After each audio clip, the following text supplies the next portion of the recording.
Hey everybody, this is your Captain Valen speaking. This is Pathfinder Sundays! Woo! Alright.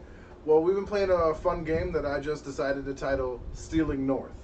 It's been really fun. It's been something that's been one of my saving graces for my sanity, so I really wanted to bring that to everybody. First and foremost, a big shout out to Crew Carpenter, proprietor and owner of the Better Vape Company. There will be a link down below, and their website will be up soonishly. So yeah, let's get started with the introductions. Hi, I'm Billy. I'm a level 1 human fighter who was paid to see the group up north by the elf. I'm Bell, a level 1 elven rogue who was paid to save Squirt. I'm Squirt, level 1 rogue who needed some saving. That's really what it boils down to. The way we created our characters for this particular game, the DM did it all randomly. He used the mighty caltrop of all die, the die 4, the most dangerous, the most painful to step on. And we made it all random. Do you guys remember what the numbers were, like for like classes and races and stuff like that? I know most of it. All right. So yeah, what was like for numbers? For class, it was 1 was a fighter, 2 was a wizard, 3 was a rogue, and 4 was either a druid or cleric. For money, 1 was 200 gold, 2 was 2,000 gold, 3 was 100,000 gold, and 4 was 100 gold plus a special item. I think 2 was 20,000 because that's what Adam got. Then it was 20,000, All then right. 50,000 probably. All right. And was there anything else? Races. Races. 1 was a human, 2 was a demi-human, 3 was a monster human, and 4 was special. Yeah. As it all turns out, we had, out of a group of 6, we had 4 human rogues, 4 human rogues, 5 rogues altogether, and 1 fighter. We had 1 dark creeper, which is Squirt's best friend and what everybody thought to be his imaginary friend. We'll get into that in a little bit, but I'm going to talk about my roles first. As I said, I rolled a human rogue, which is pretty cool, but I also got a special item and first level. The special item I got was a +2 keen defending scimitar. And since everybody else, well, there was a lot of rogues, like I said, and not many of them knew about the Unchained rogue, so I figured to make myself a little different, I would use that variant of rogue, and it's paid off really well. I went the option of making myself 11, very young, and I got ended up with 20 decks. So you know, the special abilities, the finesse trading lets me hit most things, and having 2 keen weapons, +1 keen kukuri, and the defending +2 keen scimitar, really make me pretty murdersome. I just need a 15 to hit anybody, so that's pretty much what I try to do. Yeah, let's hear rolls. So I rolled a human fighter and a 100 and special items. Same thing as me. Yeah. And by the way, here's where we're going to get into this. He knows at this point that we're all rogues. Everybody but him is a rogue, and he still chose to make a back row fighter. I respect the decision because it's what he wanted and what he wanted to do, and that's always going to lead to a more fun game. But, dude, for like 3 games, I was so salty about that decision. Like, it's really your decision, and I can be as salty as I want about it, but he was a back row fighter. We had to have our like leader dude essentially just pretend to be a fighter with rogue skills, and it did not go well. Oh, he is a tired little guy. All right, he might just pass out down there. He doesn't know what he's doing.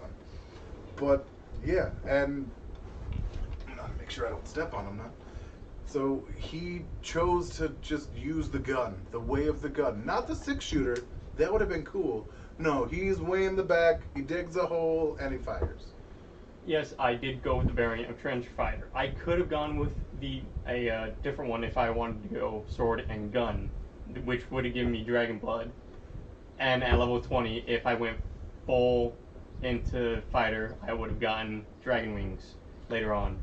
But because you hate us and want us to die and not see our friend become a true dragon-ish thing with wings, you chose to be a trench fighter. Hey, I always wanted to go a gunslinger. This was the perfect opportunity with the human fighter.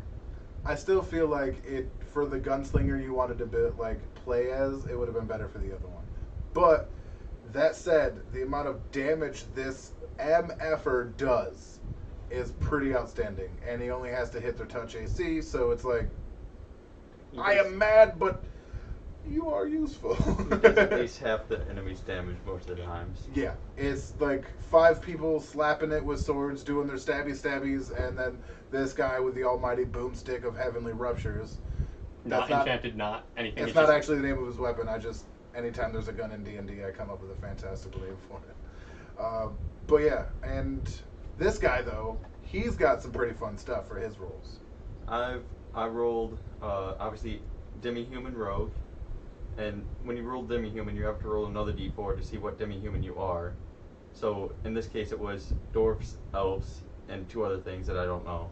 I think it was halfling and gnome, and I rolled 100,000 gold.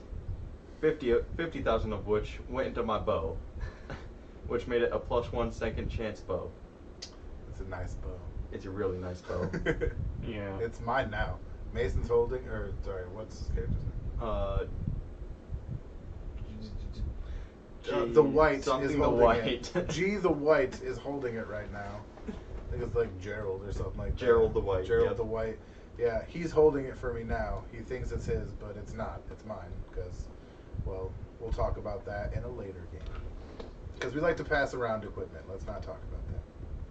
And then I also have +1 igniting rapier. That was dope. Honestly, I think the best item you got was your armor. Yep, the greater shadow armor, greater studded leather shadow armor, which gives me a +15 to my stealth checks. Yeah, I got like some regular old shadow tattered armor, whatever. That's only a +5, and I only got the 100 gold, but I instantly started working on everybody else because everybody else had more money except for him and one other person. That was the ding. Sorry. Turkey's done. No, that was, where was I, guys? You're pandering for more gold. Oh, yeah. And I ended up with like 20 grand out of him, like 30 grand out of his brother. I ended up with like 50 grand and $100 gold. And I got some armor. I don't really have all that great stuff. I ended up buying stuff for the group, pitching money towards the javelins. Like, I didn't just keep all the money. But yeah, my claim to fame is probably the Keen Scimitar and the Kukuri. I have a corrosive bow, longbow. That's for when I don't want to run in, which is a lot because I'm 12. 11. Sorry, 11. I forget. But yeah, the game itself is crazy. There's we haven't had we're not going to go into what we've done in the adventures yet, but just the way the characters were created was so random, but everybody ended up kind of the same thing. So the diversity was missing. One of my favorite things about Pathfinder and D&D is the diversity of characters, and that's why I took all the magical rogue talents and have some spells and things. But I'm not going to multi-class because I feel like that's going to just take away from it. But yeah, that's the game. That's Pathfinder Sundays. Do you guys have anything else you guys want to add? Well, I should probably talk about my belt that I never got to. Yeah, hell yeah. I'm sorry about that. Please talk about your belt. This is a dope belt. We're moving on from that. That's my little guy. He's sleep pushing his face across the floor because that's what babies do, and he just happened to find the desk. So my belt is pretty much a wondrous item. It's pretty much a just bag of holding, but for guns alone, because the special feature of this belt allows you to, as a swift action, reload your gun with what's in the pouches.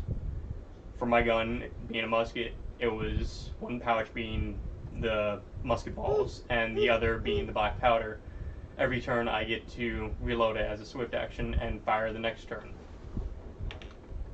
So instead of wasting my feats on reloads, well, dropping my reload time, I can just focus on damage and helping the party, which is really nice in my opinion for my Wonders item. Yeah, you're going to hear a lot about the intense damage that this guy does throughout the later things, because he, as much as you'll find out why my character doesn't like his, you'll see that he doesn't kill him in his sleep for a good reason, aside from he's not an evil character.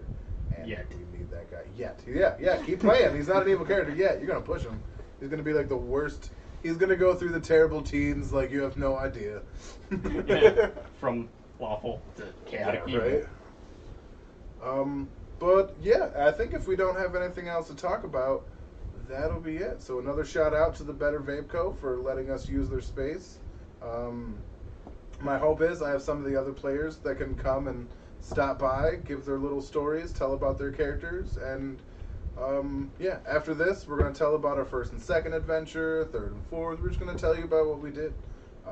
Right now is not the time for that because this video only has so long. I don't want to drag it out. I don't know enough to make it interesting. So, with that note, like, click, comment, subscribe, hit the little notification button, and if you have anything, any constructive criticism, comments, please feel free to add them in. Try to keep the comments as family friendly as possible, but you know, I understand people are people and this is the internet. So, on that note, if you could hit the button, Austin, that'll be it. Bye!